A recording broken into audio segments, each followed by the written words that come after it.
Last week, I asked my community what area of their English they're struggling with the most. Now, before I reveal the answer, what do you think they said? Did you say speaking skills?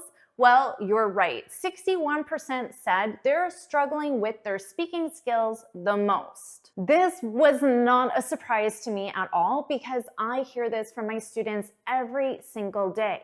Now, in another poll, I asked my students why they're struggling with their speaking skills. The number one reason at 42% was a lack of vocabulary. 36% said it's feeling shy, nervous, and scared. 11% said incorrect pronunciation, and 10% said a lack of grammar. And many students added their own comments and said it's a lack of practice. So if it's all right with you, I'd like to give you some advice.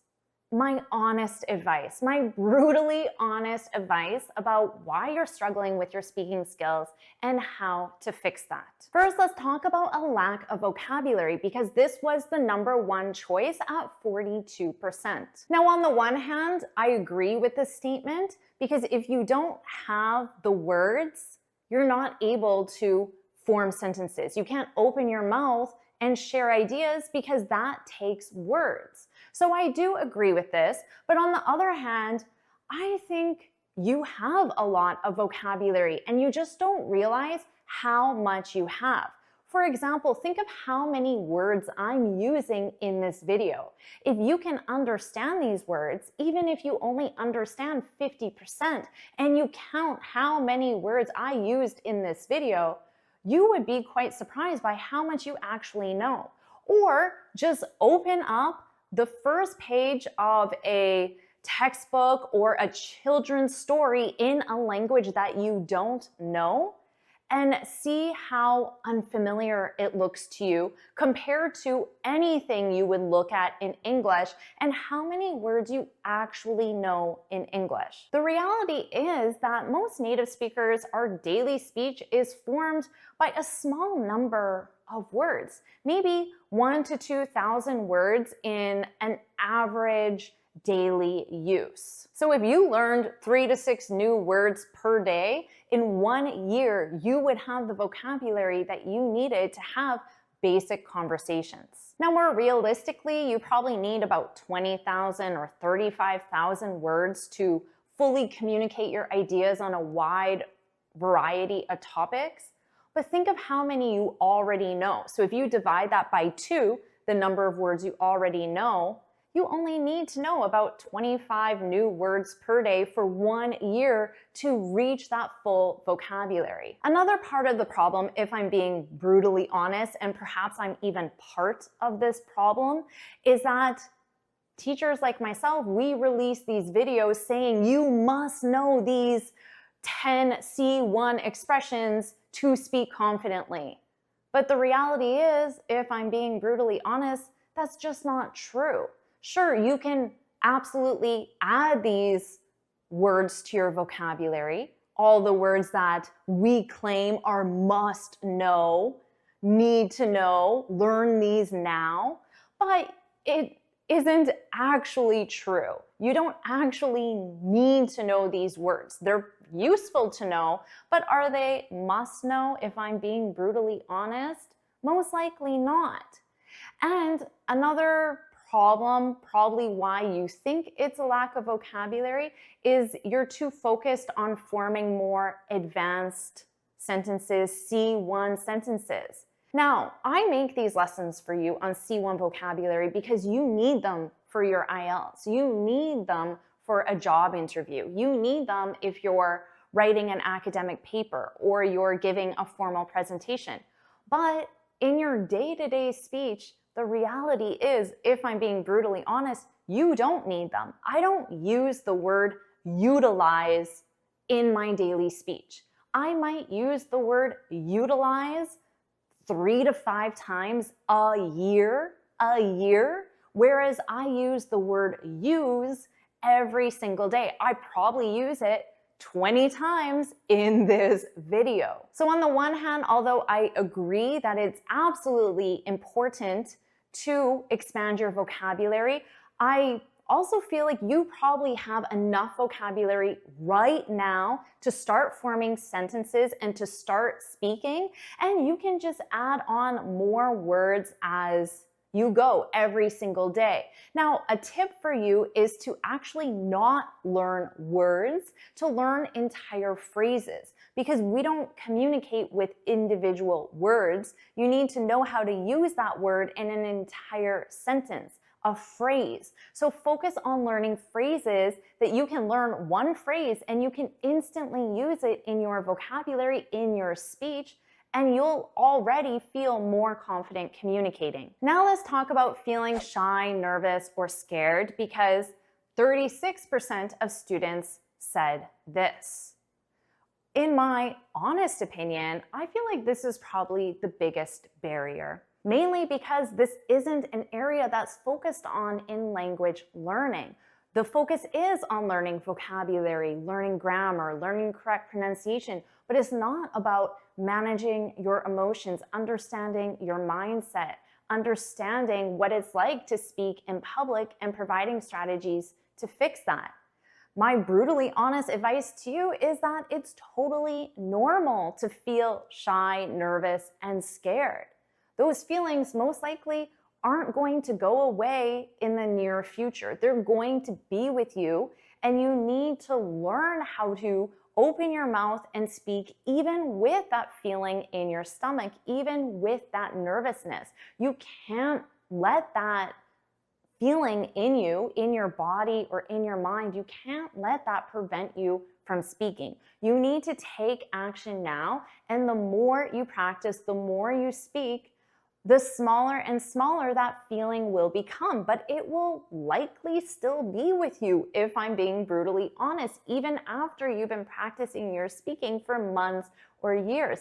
I still get that feeling of nervousness even when I sit down to record a YouTube video and there is no one around me. I'm not even in public. I still feel nervous, and I think that's a good thing because it shows that I care about making a quality video for you. I care about your feedback and your reaction to this video. So just know that it is totally normal to have that feeling. And honestly, the best way to fight that feeling is just by practicing. Practice, practice, practice now, and that feeling will get less and less. Let's talk about a lack of grammar, because 10% of students say it's the reason why they're struggling. The thing you need to remember is that when you're speaking in the real world, you are no longer a language learner. In a classroom environment, you are a language learner. If you open your mouth to speak, the teacher will stop you in the middle of speaking to tell you about a grammar mistake. This makes you focus on your grammar a lot, which I understand is important when you are in a classroom environment because you're there to improve these specific areas. But the problem arises when that same student goes out into the real world and still focuses on their grammar when they're speaking. When you're speaking in the real world, you need to focus on the ideas you're sharing. You can make a grammar mistake. That's okay. Native speakers make mistakes. If you were to watch this video very critically and look at every single sentence, I'm sure you would find grammar mistakes because I'm speaking without notes. I'm opening my mouth and speaking, and it's just normal for human beings to make mistakes. Native speakers make mistakes, and you can make mistakes too. Now, of course, you do want to work on improving these areas, reducing those mistakes, but again, you can't let that prevent you. You have to start speaking with the skills you have now. And the best way to really know what areas of your English, your grammar, your sentence structure you need to improve is to record yourself. And just like I suggested, if you watch every part of this video, you would find mistakes. So you can do the same thing for yourself. You can record yourself telling yourself about your daily routine, and you can watch that video and you can listen line for line and try to understand what mistakes you commonly make. Choose one, the mistake that keeps coming up. Maybe you forget to add that s on he, she, it verb conjugations in the present simple, and this is your area to improve for the entire week or how long it takes you. So get out there, start speaking. Just know that native speakers aren't listening for your mistakes. Your English teacher absolutely is, but in the real world, native speakers are not. Now let's talk about incorrect pronunciation, because 11% of students said this was the reason why they're struggling. This is an important one, and I find it's often neglected both by teachers and by students. So when you learn, let's say 10 phrasal verbs, but if you don't learn how to pronounce them correctly in different sentence structures, different verb tenses, then when you go to speak and use that phrasal verb, if the person replies back and says, sorry, what did you say? I didn't catch that. Can you repeat that? Well, then honestly, you didn't communicate successfully. And it will really feel like you're struggling if the person you're talking to doesn't understand you. So this is an important area and one that you should spend time on. And again, if you're already recording yourself for speaking practice, one, to focus on what areas of your grammar you need to improve, well then just add on a third and listen for your pronunciation. This could be very difficult for you because you might not know if you're pronouncing a sound incorrectly. So the best thing you can do is listen to audio dictionaries or listen to a native speaker actually say a specific word or phrasal verb, and then doing shadowing practice. So repeating after that speaker, that will help you improve that area of your speech that you need to learn correct pronunciation. So this is something that you do need to focus on, but you'll get feedback. How do you know if you need to improve this area of your English? Because people will say two things to you. They'll say, can you repeat that? I didn't understand you. Something like that.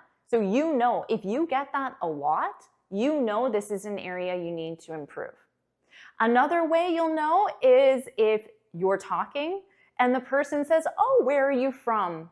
If your accent is so recognizable that they know you're not a native speaker, so they either ask you where you're from, or they say, I bet you're from Mexico. I bet you're from France, because they hear such a distinct accent that they know you're speaking English with a Mexican accent or with a French accent. So if you hear those two things, it might be a sign that you need to improve your pronunciation. If you don't hear those two things, then maybe your pronunciation is great as it is. Now remember, I said in the comments section, a lot of students said it's a lack of practice.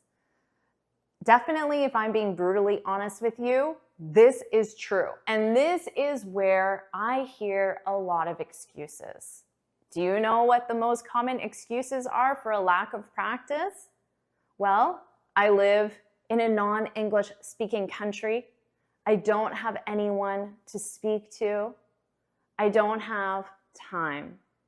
These are the three most common excuses. I'm sure you know some other excuses that you've either said yourself or you've heard other students say. Well, just recognize them for what they are. They are excuses. And how do I know this? Because there are so many students who do improve their speaking skills, who learn to speak confidently in non-English speaking countries without a study partner, without speaking to anyone else. So if students are doing this all the time, then it's absolutely possible for you as well. So maybe the first thing you need to do is just recognize that they are excuses. They're not the truth. Because if you feel in your mind that it is true that you can't improve your English speaking skills alone, then you won't even try, because you've already determined that it's not possible. So for right now, I want you to accept that yes, I can improve my English speaking skills alone, and then commit to practicing speaking, opening your mouth and speaking in front of a mirror or by recording yourself and doing this every single day for 2 minutes. That is absolutely something you can achieve. Now let's talk about a lack of time. This is an excuse I hear from students. But the reality is, if I'm being brutally honest, we all have 24 hours a day. Much of that time we spend sleeping, but regardless, we all have the same waking hours per day. It's not a lack of time, it's that right now, improving your speaking skills isn't a priority for you. And there's nothing wrong with that. If you want to prioritize spending time with your family over improving your speaking skills, that is absolutely fine, and that's your decision. But don't pretend like you don't have time. Just say, right now it isn't a priority. I want to focus on being the best mother I can be, being the best father I can be, or I want to focus on learning how to play guitar, or I want to focus on spending more time with my cats, something I definitely prioritize. But that's okay, but just be honest with yourself. Don't sit here and say, oh, I'm struggling to find the time, because the time exists, you're just not allocating the time because it's not a priority, and there's nothing wrong with that. But if you are listening to this and you think to yourself, but it is a priority, I need to improve my English speaking skills so I can send my kids to a good school or so I can get a better job, well, then you need to reflect on that and you need to adjust your schedule to allocate the time to your speaking skills if it truly is a priority. Now, because 42% of you said that you're struggling with your speaking skills because of a lack of vocabulary, well then you should watch this lesson right now where I share 300 words that you need to know. Now, do you really need to know these words? Well, maybe not, but I still think you should definitely watch it right now.